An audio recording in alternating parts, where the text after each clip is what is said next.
Welcome. Hey, Styx. Welcome. Are you serious? This is episode 200 of the Styxxoplix show. It's been about 3 years hiatus for me here in Fort Wayne, Indiana. How's that going out there in San Francisco? Yeah, it's a sunny, cool day here in Ooh, San Francisco. it was like 50 Probably degrees. in the 50s, which to us seems cold. Oh, we got 17 degrees here. Yeah, So, yeah, yeah. yeah. I don't I know if you used to saw, live in upstate New York, but oh, now what, I'm not. Albany? No, Binghamton, actually. Binghamton. Oh, is that Yeah, like near Buffalo or something? Binghamton is near Syracuse, kind of near Scranton, Pennsylvania, Okay. northwestern New York. So how long you been in San Francisco on and off? Or I've been in the Bay Area since 1982. I came here when I turned 30. 30, okay. And Yeah. what was interesting is I wanted to ask you about the pros and cons of AI. Seems like to be a really crucial thing going on here with the use of it. What do you think?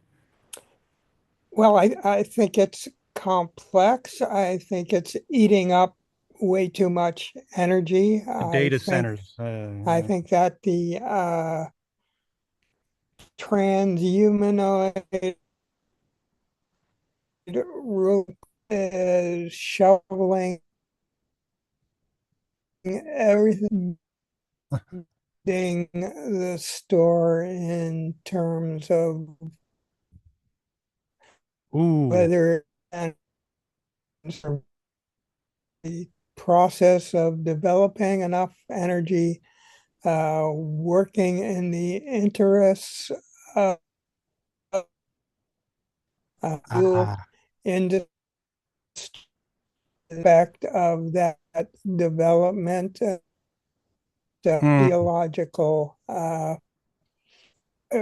strength, although there's probably alternative ways to get that thing together.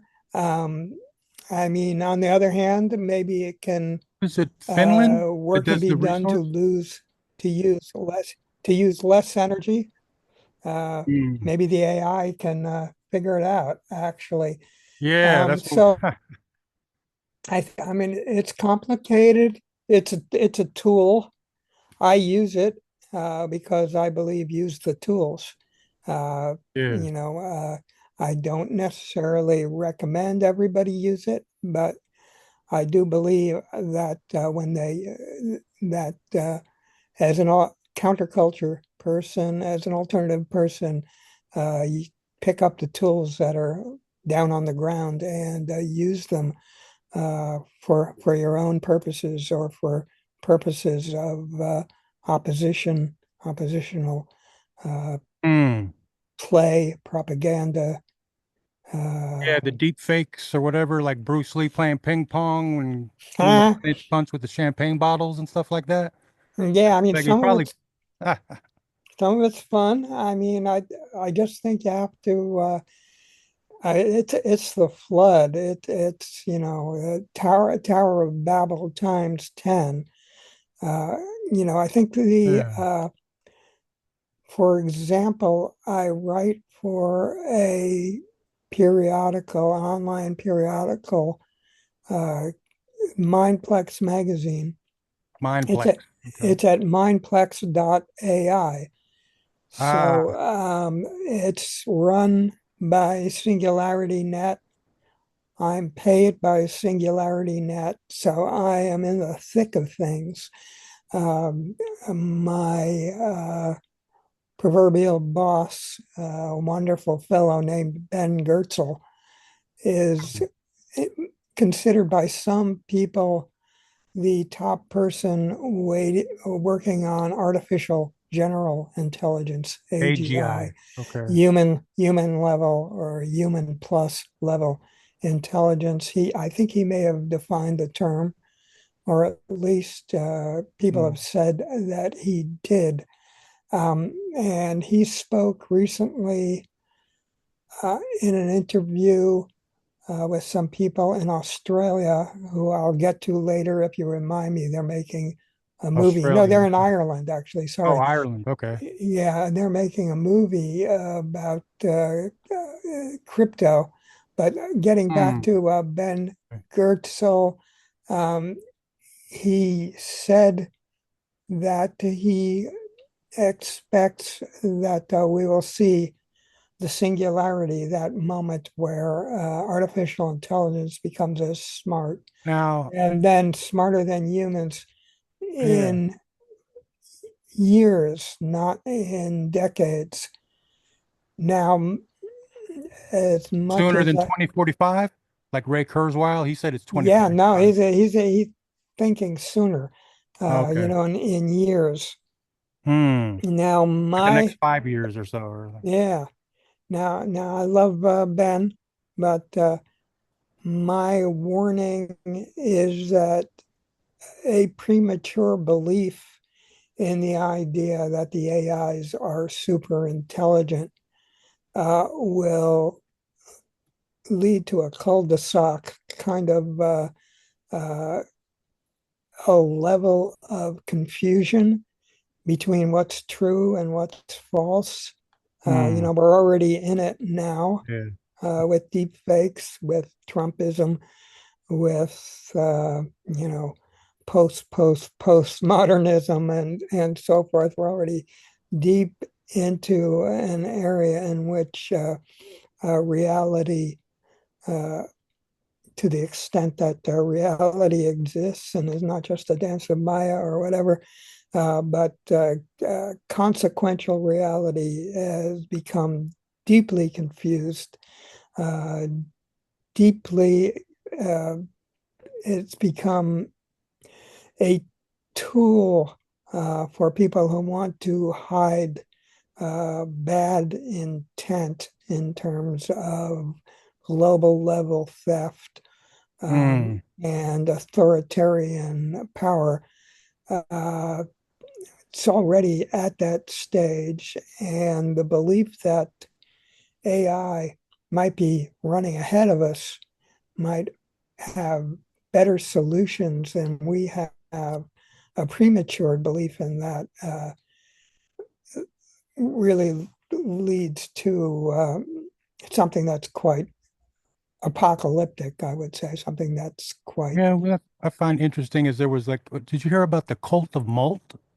Like there's like a AI platform that AI agents talk to one another and stuff. Yeah, it's everybody's just gone crazy about it over the last couple of days, actually. Yeah, yeah, that's what I saw there.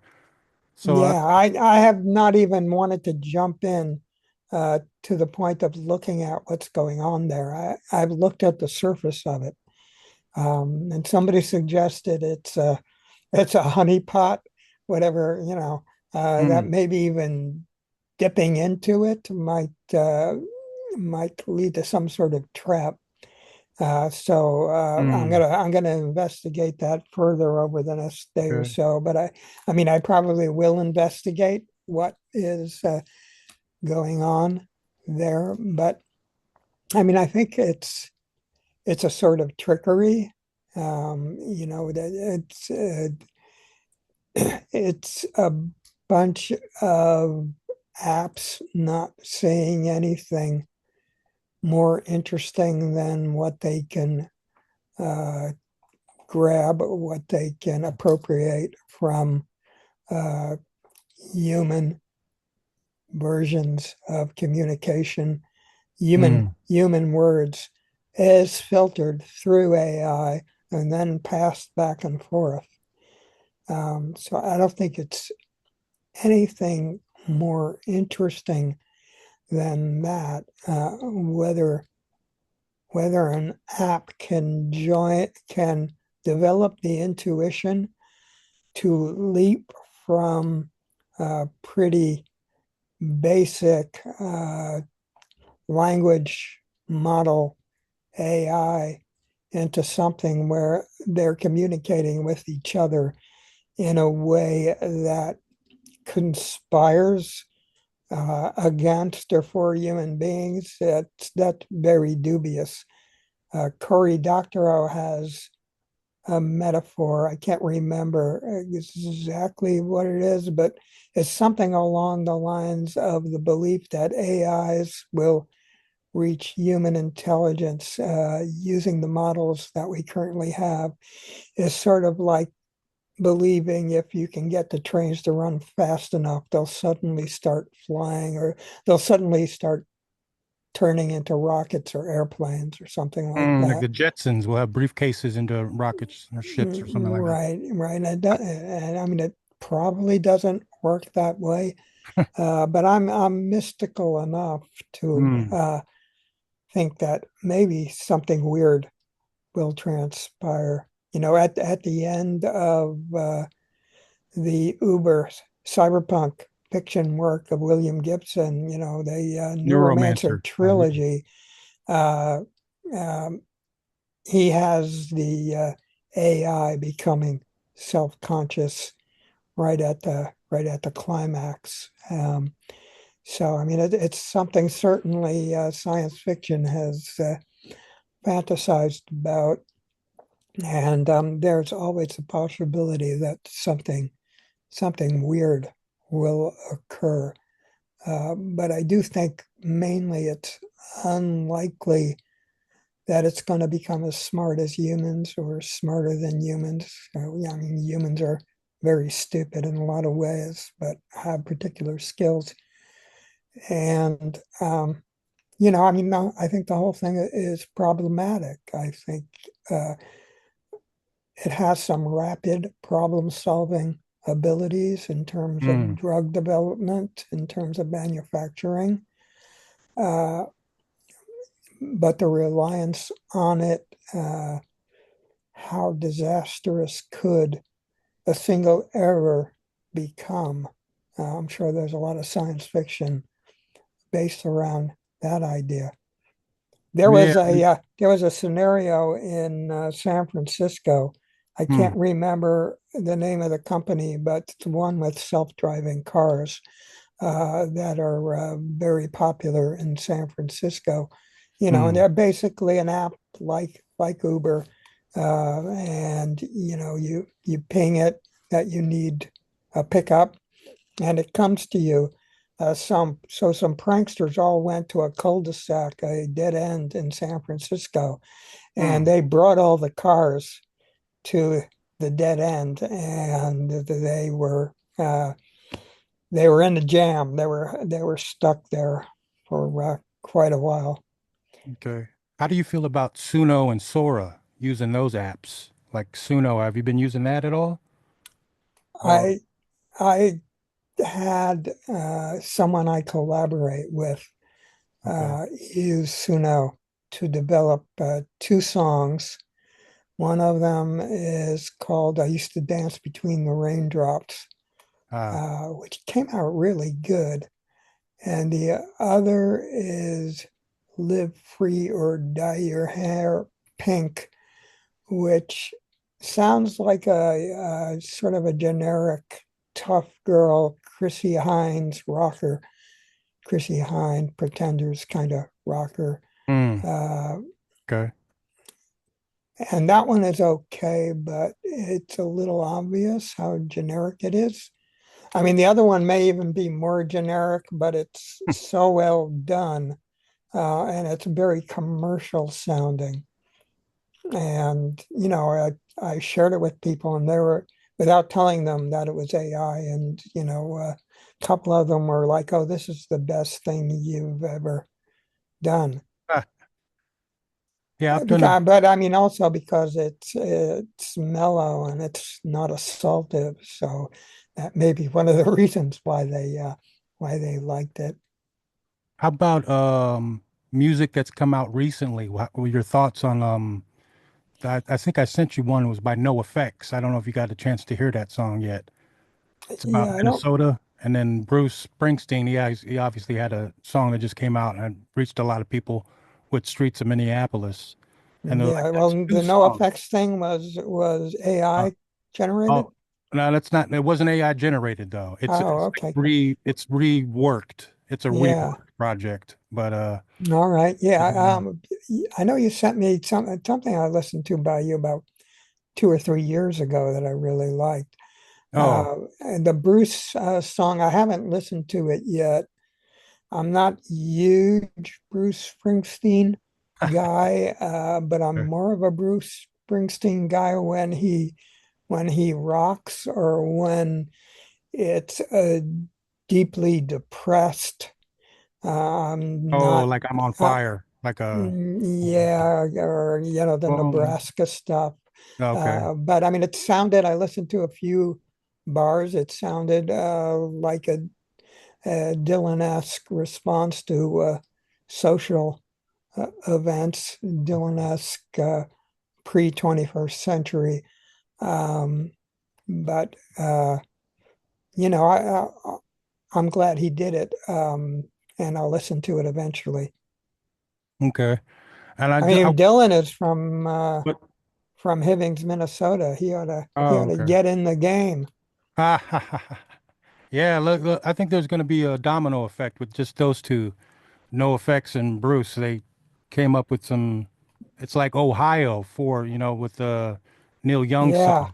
Like there's Crosby, Stills, Nash and Young. Yeah, yeah, yeah, that was yeah. a great moment. That was a signature moment in my life. That Hmm. was that was my imprint. That was like Okay. pretty much. I'm writing a book, co-authoring a book about the history of Mondo 2000, and towards the end of the book, I actually deal with May 4th, 1970, as something that reflects forward in everything I've done since, uh, and reflects the question also from around 1973, when we kind of all realized that the revolution as we conceived it was not going to come. And the New York Dolls had a song called Vietnamese Baby, in which Hmm. they sang, "Now that it's over, what you gonna do?"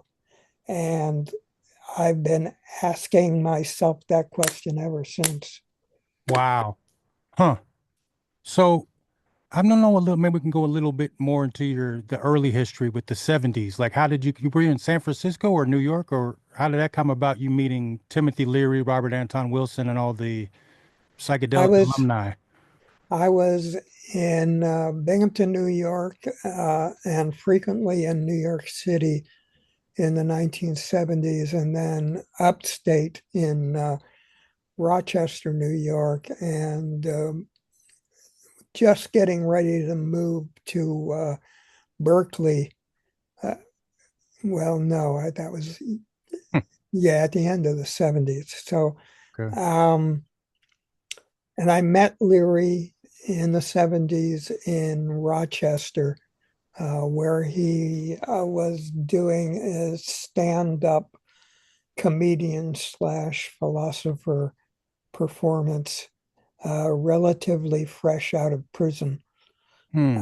I corresponded with Robert Anton Wilson. I did not meet him in the 1970s.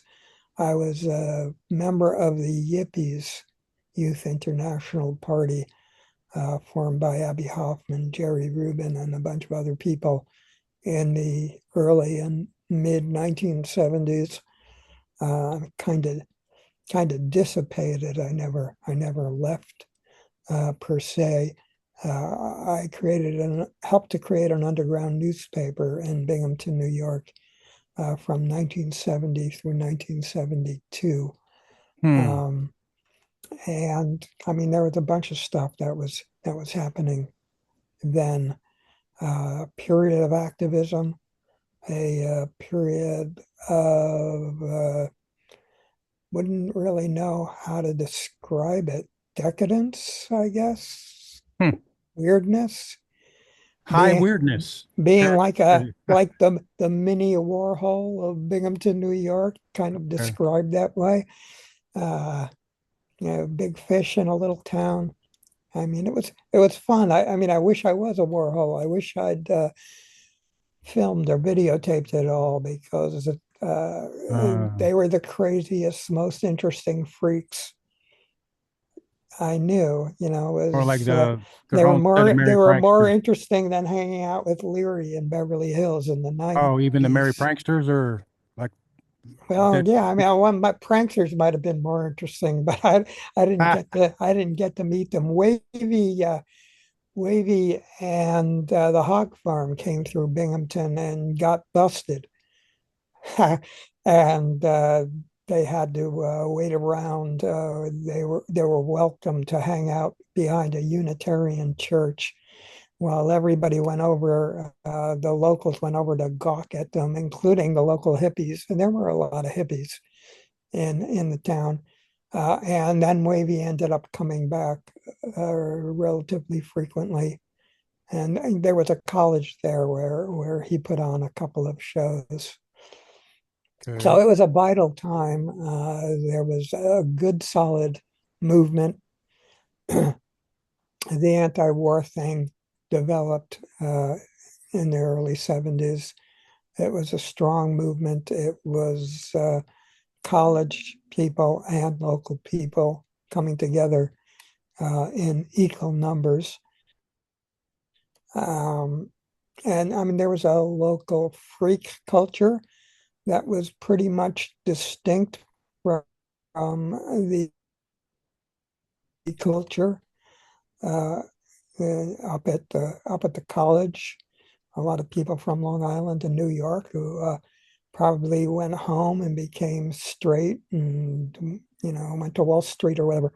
hmm. But in Binghamton, it was a very working class street culture that was mixed with bikers, and it was complicated. Oh, bikers People reminds were me of. called long hairs or freaks. Nobody wanted to say they were hippies. Did you ever correspond or come across Hunter S. Thompson? Well, I met Hunter Thompson at the Mitchell Brothers Theater in San Francisco in Ah, the 90s. okay. He used to be a ticket taker there at the strip joint run Hmm. by the Mitchell Brothers, local sort of countercultural celebrities who made one of the first porn movies with Marilyn Chambers. Uh, Um, what is that and behind they the had green door? a Or no?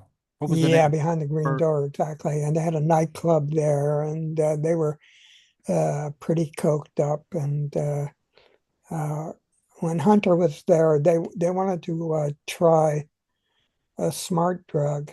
I was up at their hmm, office, and I happened to have vasopressin with hmm. me. And vasopressin, if you know or don't, it was a liquid you spray up your nose. It's the chemical that is released in your brain when you snort or inject or smoke cocaine. Okay. Um, but for whatever reason, I mean, you would think squirting the liquid directly up your nose would be more of a buzz or more powerful or a bigger stimulant than cocaine. But for whatever reason, it's much milder. It has a similar effect, but it's much milder, which uh, is presumably or possibly efficacious in terms of being a better smart drug than cocaine, but not as obvious a high. So I shared it around with the Mitchell brothers people, including Hunter, Hmm. and they were pretty much, yeah, I kind of vaguely feel something, but no, Hmm. this is bullshit. Get out the coke. Um, Ah, I also gave some to William Gibson at, I can't remember the name of the celebration. It was like 1990 giant okay. Huh. gathering of cyberculture and people imagining the future of virtual reality and all that. It's called, that's right, it was called Cyberthon. It was Ah, put on partly by the Whole Earth people, Stuart Brand, Kevin Kelly, and all that. And we were there. Mondo was a presence. We had a booth. Lyric spoke. Um, a bunch of other people. I can't remember. Terrence McKenna, I'm pretty sure, spoke there as well during Lanier. Um, and Gibson spoke. He was feeling a little bit tired, and he came to the Mondo book booth, uh, figuring we might be the ones to give him who would be able a stimulant to keep him going. And I had vasopressin. My Hmm. video is giving me a warning, but I guess we're okay. Ah, I had vasopressin, so I gave him some vasopressin. I told him it was similar to Coke, but not as strong.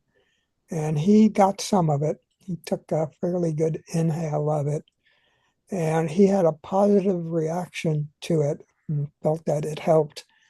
But later remembered that it had no effect, which I guess it's more reflective of the cyberpunk attitude towards smart drugs than an authentic. smart drugs, right? Yeah, Yeah. then which they tended to ridicule. Bruce Sterling would talk about Hmm. the drugs having no effect, but what they really were just weaker stimulants. Oh, okay. Are you familiar with Hamilton's Pharmacopoeia? Have you ever watched that show?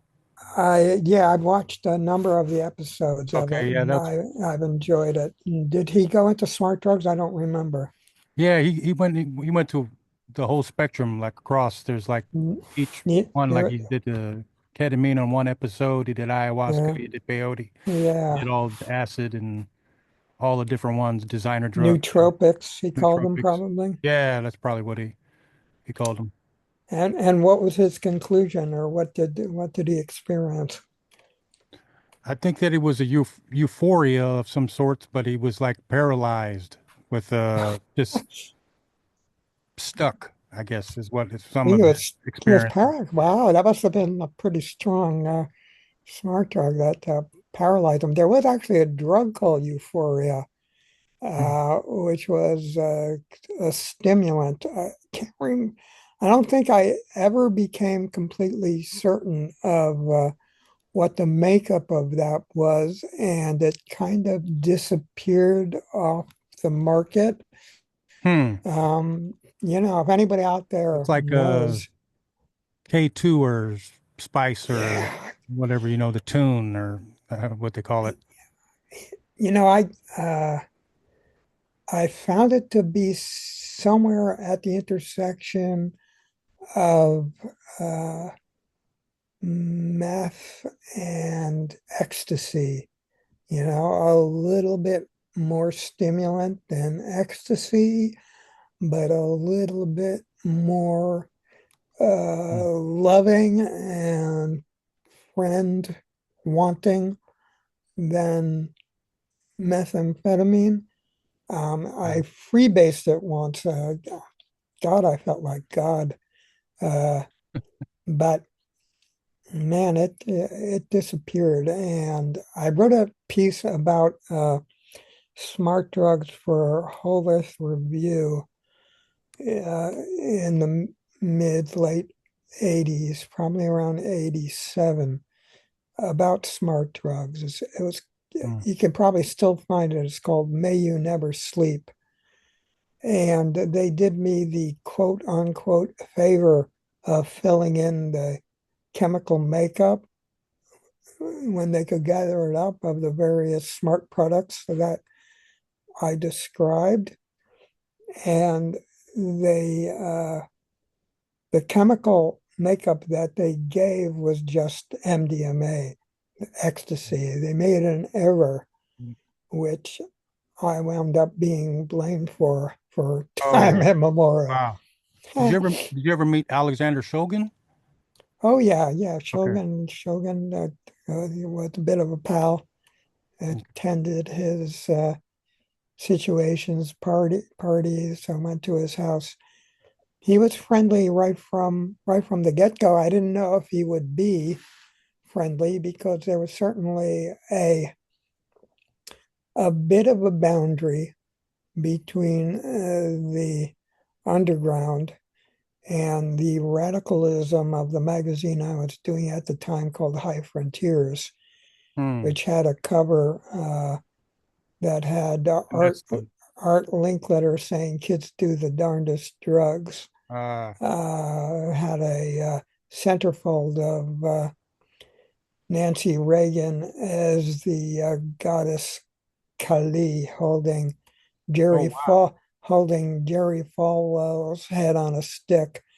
Um, Hmm. it was very provocative, very radical, and very pro psychedelic, and very underground, very blatant. Um, and we had a kind of relationship with one of Shulgin's partners, and somebody who was engaged in the very early process of the legitimization of psychedelics as a tool for therapy. And I won't say her name, but she lived for a while in the same house that we did the magazine Mondo 2000 and the second edition of the magazine that was called Reality Hackers. Okay. Um, and she always expressed some nervousness about associating with the radical psychedelic countercultural underground vibe of High Frontiers and Reality Hackers. So there was a question kind of hanging in the air as to whether the Shulgin uh, crowd was comfortable with the what was then the High Frontiers crowd, the magazine that eventually became Mondo 2000. But one day, very early on, when our second issue was just barely in circulation, I was on the BART, the subway system in the San Francisco Bay Area, going from San Francisco to Berkeley. And some guy called out to me and said, "Hey, are you serious?" And I looked up, and that was Alexander Shulgin. Hmm. So he was friendly as could be. He was a big papa bear. Um, and so we started being able to go to his events and so forth. Although, in terms of people who got to be the test cases for the various psychedelic medicines that he developed, we received those secondhand, not directly from Shulgin. Although later, Ah, I mean, okay. as recently as a couple of years ago, uh, I was getting some things from one of Shulgin's prodigies, working out of one of a out of a post Shulgin laboratory. Hmm. So the beat goes on. The beat goes on. In the Yeah, that's 70s, right. did you ever meet Gary Lockman from Blondie in the I 70s? have not met Gary Lachlan. I've been enjoying his books. I haven't read the new one. I Touched read the by the last one. Presence. Yeah. Yeah, I read Good the one. last one about the occult. I met Debbie Harry and Chris Stein, and we were pretty friendly for a while. I don't hear back from them, but I don't think that really has anything to do with anything other than distance and time. Uh, Although maybe they didn't like the song I made that I sent to them called "Be My Valerie Solanas" because they were very close to Andy Warhol, so they might have been The Factory. upset by that. Hmm. Hmm. I mean, obviously, I mean, I was identifying with Warhol, not with Valerie, but Hmm. anyway. What's interesting is that your relationship with Douglas Rushkoff. How did you meet him? That's the last podcast I've seen with you recently. Uh, Yeah. Dougie came around. Um, I don't, oh, I don't remember. think we Oh, heard from him. or, We were probably still doing Reality Hackers when we heard from him. Um, Jazz Morgan, our music editor for Late High Frontiers through Mondo 2000, uh, went to an event in Los Angeles that Doug Rushkoff was at and passed out magazines, and Rushkoff was impressed. hmm, And he got in touch and he did an interview with Jazz and myself, I think, for an art magazine, I think coming out of Los Angeles or maybe New York. And then after we were already Mondo 2000 and our reputation was heating up, he came to Berkeley to hang out with us with, I can't remember the guy's name, uh, but with a writer who was doing a piece about psychedelics and the computer industry, the development of digital technology for Esquire magazine, I think it was. Um, so the two of them came out, and Doug hung out with us a lot, and wound up uh, writing about a lot about us in his first book called Cyberia, Cyberia. So yeah, that's that, and everything went on from there. Uh, he also used a lot of my thoughts and comments in his book on memes. Uh, hmm, his second book, I think, which I don't particularly remember the name of, but yeah, we've been friends for a long time now. okay. Walter Kern was the name of the Hmm. guy who wrote Oh, the okay. Walter Kerr. wrote the piece. He's quite a well-known novelist to the degree that novelists are well-known in America anymore. I believe one of his novels was called Thumbsucker and was made into a movie. And I kind of vaguely remember that.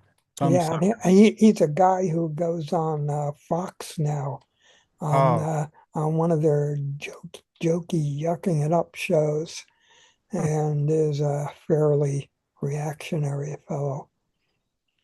But yeah, whatever.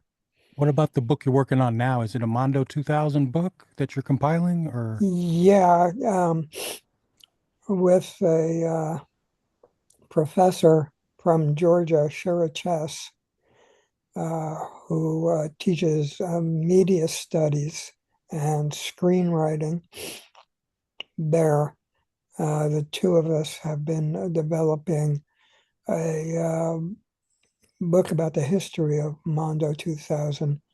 It's called The Freaks in the Machine, Mondo 2000 and Late 20th Century Tech Culture. And people can find the announcement of the book pretty easily by going to mondo2000.com, and it should be out in early 2020. What year are we in? Or 2000, late 2000, 2026. yeah, early 2027. Yeah, sorry. We're going on the 250-year anniversary of it. Oh, Yeah. God. It was God, I remember what was that book that you I wrote? remember 1976, the big Oh, the two, bicentennial. yeah, bicentennial. Oh God. Ah, Yeah, I was not. I was pretty much pretty far out of it at that point. I was a very much a proto slacker, a non-participant. hmm. Yeah, I didn't even. I barely even looked at television back then. I mean, I was out. I was out like a light. I was yeah, Now, but that was kind of good. what made you write the book? What is it? The Counterculture Through the Ages? You wrote that under your original name, Ken Goffman. What made you write that book under your Ken Goffman name instead of Are You Serious? Yeah, I mean, it was a pretty legit, Kind of an a academic. sort of history book, uh, working under a theory developed prior to me by Timothy Leary in collaboration with Dan Joy, that there have been countercultures throughout history that shared certain uh, features, uh, certain ways of looking at the world, and they had made an outline of what the book should be, and then Leary. I mean, Leary knew he was gonna die at that point, so he probably knew he wasn't gonna uh, follow through on the writing. He wrote a preface. Um, And so it was up to Dan Joy, and Dan came to me and asked for my help in writing it. I wound up writing probably about three-quarters of it. You'll see it's on in my name, and then Dan Joy also Okay. has a byline. Um, and I mean, it's just a decision of myself and Dan and the book company that this should be one under my real name. Okay. Hmm. That's There haven't been any others. How about Eric Davis? How did we meet Eric? He lives in San Francisco too, and he wrote High Weirdness about Anton Wilson, Philip K. Dick, and Terrence McKenna, isn't it? Yeah, yeah. Yeah. Well, he lives in San Francisco now. Oh, okay. When I met him, he was living in New York City. He was writing for the Village Voice. Oh, okay. He had come out for an event. It might have been the Cyberthon event that I was talking about earlier, but I also think it might have been something a little later. It might have been a conference about virtual reality. You know, there were all these overexcited conferences about the coming of virtual reality in the early 90s. Everybody thought we were going to be spending a lot of Immersed. time Yeah. in full immersive environments really soon, and that it would be world changing and mind expanding and all that stuff. So there were a lot of conferences about it. A combination of academics, uh, NASA scientists, technologists making VR, uh, concerned critics, post-structuralists, postmodernists, Hmm. the whole nine yards. So these very well attended, very large conferences. And I believe Eric was at one of those with another fellow whose name escapes me right now, but who also wrote a lot about what was then mainly being called cyberculture, but would tend to be called technoculture now. Uh, the two of them came out to write about the conference. I think maybe Eric wrote about it for The Village. The other guy wrote about it for Rolling Stone. And they both came up to the Mondo House. Uh, I think there was a little party going on. Uh, Hmm. I don't remember them being expected, but I remember them showing up. But anyway, that's where I met him briefly. And I don't think I ever really hung out with him until he moved to San Francisco. I'm not sure exactly when that was, probably later in the 90s. Okay. Hmm. So what about what's the story with like what are you gonna wear to the new Civil War? Yeah, well, I mean, the sartorial decisions are becoming more and more Hmm. difficult right now. Yeah, so we could see what was coming, obviously. Uh, Um, and I wrote the lyrics, originally called Live Free or Die Your Hair Blue. Um, and the song was composed by my collaborator, Tommy from Friends at PHRINDZ. Um, right. and, it was basically a warning. The lyrics tend to actually question whether leftists or liberals have it together to deal with the potential violence of the right wing. One of the lines is, "Did you beat the militia to the gun store?" And Hmm. the presumption therein is that you didn't. I remember a friend of mine when Trump first got elected the first time, just ranting and raving about how strong we need to be in opposition. And I was kind of like, well, I'm old, but Hmm. do you know how to shoot? And it was just like, no. I mean, it just shoot right Uh, past. Um, yeah. Huh. I don't want to get in too much trouble here, but Right. clearly somebody uh, opposing the fascist regime in Minneapolis possessed a firearm and presumably knew how to use it, um, and was executed for even having it. Um, so I think the song raises interesting questions. There's a video for it. There's the vocals, and I hope this doesn't get me kicked off any apps, but the vocals are cloned voices from the first one is John Lennon, and I Hmm. can't even remember what the other voice is. But then there's another version that's John Lennon and Tupac Shakur, and it ends with not sure if I can remember the entire line, but it ends with uh, uh, AI Tupac saying the ruling class ain't your friend.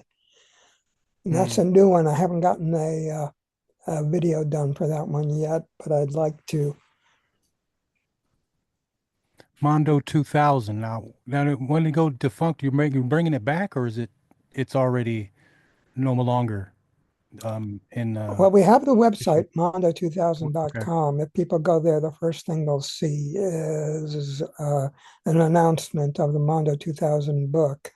I've Okay. done some stuff on there. I think if you dig far enough into that site, you'll find some interesting stuff. Most of the stuff towards the top is fairly self-indulgent. There's some lyrics in search of music that I put up there, which is certainly sincere or sincere. Hmm. Uh, uh, I hope people will, I'm always looking for people to collaborate. Uh, but I mean, if you dig deep enough, there's a lot of stuff on there, and there is some loose talk about trying to do more with Hmm. Mondo2000.com. But we'll Awesome. see what happens. Certainly, no thoughts about a print magazine. I mean, Okay. seems to It's, be too far gone for print now. I it can't even makes me find think about magazines. Wired. How did you come about writing articles for Wired? Or yeah. Is that an accusation? uh, I mean, they asked, and they were And paying well. okay, well, okay. Yeah. They actually put me on the masthead of their first issue, which my co-author for the Mondo book discovered. I didn't even know that I was on in their first issue as one of their contributors. No, I wasn't in the issue. I was on the Hmm. masthead of the issue. But yeah, eventually I wrote a few pieces for them, giving in to the inevitable that it was an audience that was worth writing for, and something that I could get paid for. I never pitched them at all. Hmm. Um, it was always a case of whoever the editor at the time was asking me to pitch them or asking me to write something specific. And I think my last time not pitching them was one of their editors. I can't remember the name of this guy, Hmm. but he wrote about the long boom, which blew up. Long boom. Um, Hmm. he asked me for uh, an article of future predictions. Um, he asked me for a pitch about it and to send him an outline. So I outlined what I thought the future predict, what I'd like to predict about the future, and he told me all my predictions were wrong. Hmm. So he wasn't interested in it. I wish I could find it because But did you make any? I suspect they were right.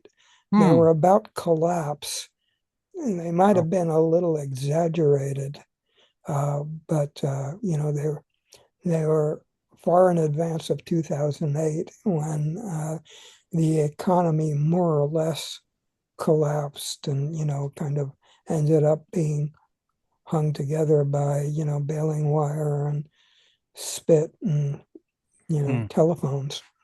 Yeah.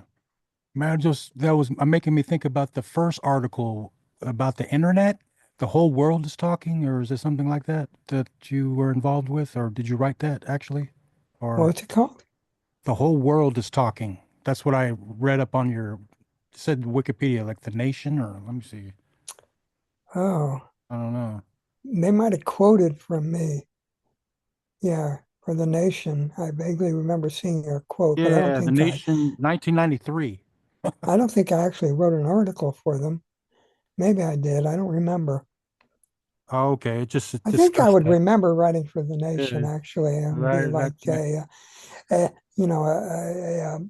honor to be included in the Bible of sedate Hmm, left liberals. cool. Hey, It's I'd like to cool though. thank you for coming out, man. Oh, it's been fun. Yeah, and what's your future looking at now? For you got some more podcast interviews you're doing in here in the future, or I don't think I have anything coming up, but they always do. They always do come up. Articles, Hmm, magazine.mindplex.ai. okay. Mindplex, right? Search Are You Serious? Uh, um, Many of the articles are uh, utopian oriented towards AI. There's a variety of voices on there. Some of them are uh, sort of left wing like me, but some of them are at the other end of the spectrum. Oh, okay. But there's interesting stuff on there. And if you search for me, there's a million interviews. Oh, There's, yeah. I think the last one, the most recent one, was with you and Doug that I saw that 4 months streamed ago, I guess. yeah, yeah. And there's an interview about the Terrence McKenna Okay. biography on there. There's an interview with my co-author Shara Chess about her uh, latest book. She'll kill me if I can't remember it, but Hmm. I can't remember it. The Unseen Internet Unseen by internet. Shara Oh, that Chess. makes me think. Did you know about that like theory, the dark force theory of the internet, where people are trying to hide in the dark net or something? Idea about that? I don't know if I've read a particular theory about it, but I certainly believe it. Darknet is a fascinating area of Hmm. discourse. I avoid it Hmm. personally, but yeah. As far as when I was thinking about utopias, I was thinking about the book Pirate Utopias, and it made me think about Peter Lamborn Wilson. Did you ever Oh read yeah, the Peter, yeah, the yeah. Hakim Bey, the That was Tab, it. the TAZ, Hakim? Hacking Bay. Yeah, Yeah. yeah. We included bits from that twice in Mondo 2000. Hmm. Uh, and there was the idea. Uh, the book inspired Islands in the Net by Bruce Sterling. Um, Hmm. and Okay. there was the idea of autonomous zones that came from that. That might have been, in some ways, the main idea of counterculture in the 1990s, that you could have zones, It's like uh, autonomous autonomous zones. Yeah. autonomous zones that would be uh, free from government intervention, uh, capital capitalist exploitation. That would be these sort of free territories that could exist in physical reality and would exist in digital reality. Although Hacking Bay, in some cases, suggested that the best we could hope for was a good party, and that the good party would be an autonomous zone. And wouldn't the good party have more meaning for you than the entire history of the government of the United States of America? And then Bay dropped out of the internet and said that it couldn't be a zone, that it was just a giant surveillance mechanism. And And it then he makes me, passed away, of course, too. yeah. I saw the final interview of him that he did. That was Mm, pretty great. Uh, yeah. Have both of you Frolic Enigma here. He's been hiding out. have both of you watched the new Tron movie? Tron The Ares. neutron. I, I Tron hate to Ares. sound like Yeah, a Ares. I hate to sound like a mainstream geek, but I saw that it got bad reviews, and then I Oh, you I were, tried to okay. look at the one before that, and I Or was that didn't get Legacy? very far. No, it's Ares. Tron Tron Ares. Ares. Watch that new one Is it because good? yeah, it's good, man. Because they're dealing with 3D and 3D printing uh humanoid programs into this realm.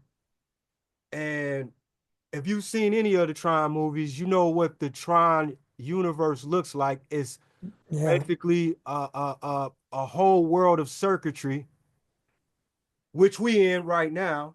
The simulation timeline, right? The simulation yeah. theory Oh, yeah. timeline. Oh, I'm going to check it out now Yeah. on that Yeah, it's Tron. recommendation. I was excited about it, and then I looked at the reviews, so I put it off Oh, for some a people while. said it was like a Nine Inch Nails music video, long Nine Inch Nails Oh, I mean, video. I love Trent, Yeah, but yeah. I had an interaction with Trent Oh, that didn't end yeah. up so good. Oh, oh.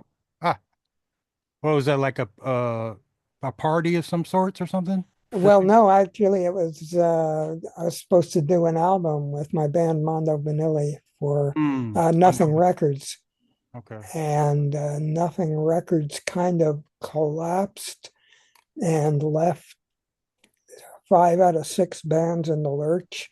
The only album he released of the including ours. Of the 6 albums that were composed, was the one by Marilyn Manson, Antichrist Superstar, which admittedly Hmm. is a really good album. The Um, beautiful people. Yeah. yeah. Um, so yeah, the whole. I mean, we'd have to do a whole other podcast about Yeah, but I'd love to have Trent. you back. Then we could Yeah, get you yeah, let's on the do it. show and then. I met Trent at the house in Los Angeles where Sharon Tate was murdered. Mm, People probably know that he lived there for a yeah, he while. lived there. That's creepy. Yeah, That's like that reminds me of like Anita Thompson renting out the cabin that Hunter shot himself yeah, in. right. And That's he just like didn't release my music, and nevertheless, I didn't send a bunch of girls out to kill him. I mean, ah, I'm a nice guy.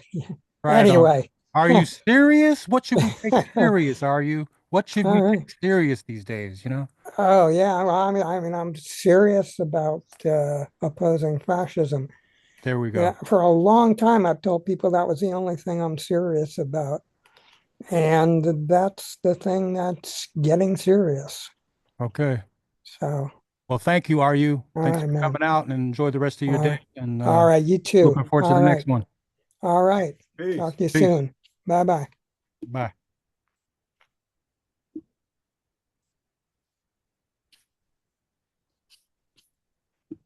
Okay. I got it on pause and I'm about to put it off here. All right, are you?